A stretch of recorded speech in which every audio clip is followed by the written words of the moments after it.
Ol resmileştirilgen bizde Ocak Dini Nazaratında baş müftünün ukazı bilen bilgilenmiyor.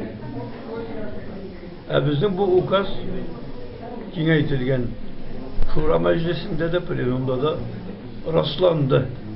Şunun için Kamil Hazret Samiullin Ocak Dini Nazaratı'nın baş müftüye itirip bilgilendi, ukazını aldı.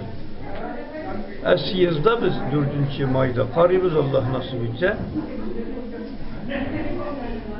iş birliğin içik alıp barıp durumda. Ekstremistlerga, fanatiklerga, teröristlerga içiktirip karşı durumda.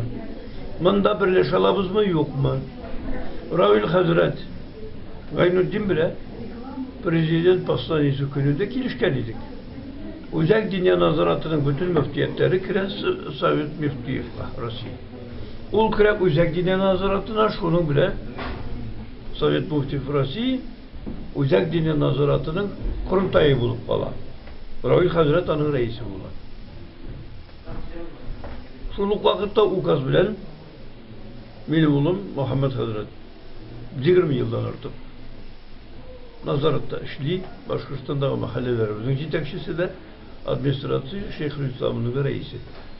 Ul reis itirip saylandı Ocak Dini Nazaratına. Bilgilendi, saylanmadı. Şunun bilen ben özüm kaldım Şeyhülislam. Baş yetekçi. Baş müfti var. Reis var. Hem Ulema Meclisi'nin reisi itirip Ömer İdrisov. Nijni Novgorod'dan bilgilendi. Ulema Meclisi'nin ağzaları 40 kişi. Ravil Hazret'te kuşlu hatıran bulsa mahallelerimde 5 kişi yetekçi bulup falan.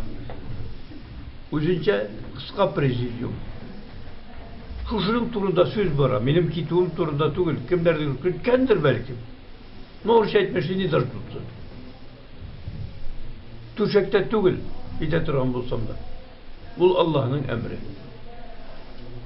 Şu